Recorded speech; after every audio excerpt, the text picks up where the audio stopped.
guys, welcome back to the channel. I hope you guys are doing absolutely amazing. As you can see, I'm really happy because right now I'm in Royal Enfield showroom. I feel like a kid in chocolate factory because there's a lot of colors. If you in screen you can pick which color is good, but then when you're in person every color looks really good. But then today I will not let the kid inside me take over and give you a review. I'll give you a very sensible review what works in the Royal Enfield Classic 350 and what does not work, because Classic 350, as you know, is the major breadwinner for the Royal Enfield. And when it comes to designing the all new Royal Enfield, this Royal Enfield, by the way, is designed on a new platform. Everything pretty much is a new. So when they get to design this new thing, they had a lot of problems because this Royal Enfield Classic 350 works really well for Royal Enfield. So there was a bit of hesitation obviously when redesigning it, but then I think they did a really fantastic job. If you see the silhouette of the old bike and new bike, both look really similar, which is a really good thing. But then if you get closer, you start to see a lot of differences, a lot of new things, which are really good always, because this, as I already mentioned, made on a completely new platform and a lot of features added.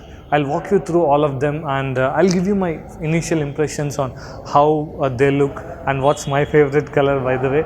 And yeah, so without further ado, let's get started.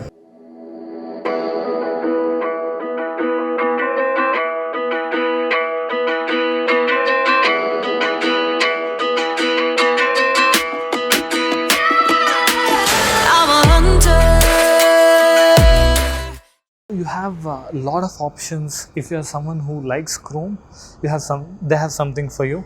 You can see a lot of chrome pieces here. And if you're someone who are not into chrome, they also have something for you without a lot of chrome. And if you're someone who likes stealth, they have a black edition, completely blacked out. Luckily we have almost all the colors today, so I'm gonna give you a cool montage of all the bikes that we have today. This is the basic variant, which is a Redditch variant. So you have a disc and single channel ABS in the front, and you have drum in the rear. You'll get this variant only in spoke wheels. You won't get an option of alloy wheels in this, but this color really looks good, and there are a lot of good changes in it.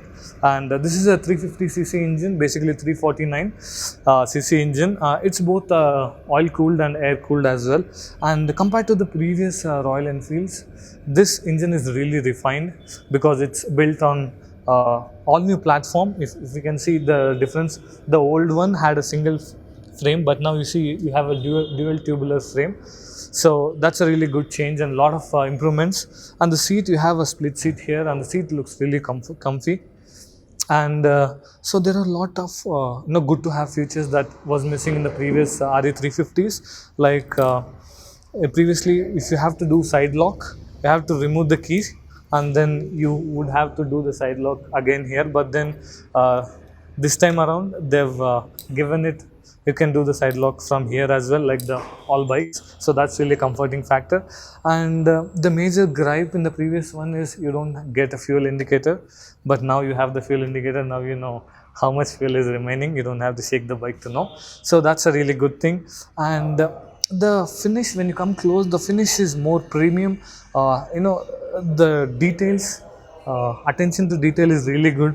If you can see the gear lever or clutch, the clutch feel is really good. Brake, and the way the lever bends into the master cylinder, it's really cool. Produces 20 PS power at max power comes at 6100 rpm, and the foot pegs are really good. And you can see a little bit of the single rear brake light, and light is good. And you also get a hazard light. So you get hazard lights, and you have the classic 350 headlamp.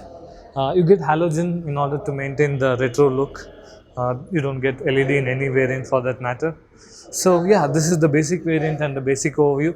Let me walk you through the other variants and what are the options that you get. So let's go.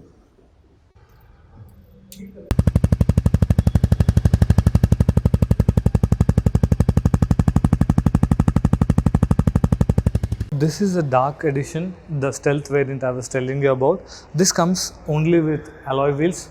You don't get an option of getting spokes wheel on this, and it comes with a dual disc and dual channel ABS. So this really looks good. Black is my favorite color and it looks really good in person. So it has a 27 Nm of torque which comes at 4000 RPM. When you drive, you don't feel like you need more power in the city. So it's a really good bike. So this is the dark edition, and you also have a signals edition. Basically it's this, almost everything gets same, but you see the spoke wheels, right? You can get an option of alloy wheels on this, and you have a lot of customizations in this. You can get your name added, a lot of customization options RE has given. So we also have a lot of other colors, and you have this option, and you also have the navigation system in the instrument cluster. It costs you somewhere 5,000 more. So if you opt out of it, you will get a cool Royal Enfield logo on there in the place of the custom dial. So that's the thing. So these are the colors that you have, and yeah, I would say it's a really great upgrade, and yeah, that's pretty much it. So the thing with Royal Enfield is there's a nostalgia attached to the bike, and you always have, almost everyone have a Royal Enfield story in their family, and yeah, it's a bike a lot of people have crush on. So I'll wrap up my video here. Then you let me know your memory. What's the best thing you think about the classic 350? Let me know in the comments. I would love to read all of your thoughts on this. With that, I'll take a leave, and if you have any more doubts, you can ask me in the comment section. I'll be there. I'll see you next time. Bye bye. I'll never get tired of the enemy. Got them both pulled tight in front of me. I'm a hunter with an arrow in my hand. Hear the shadows follow me over the hills and the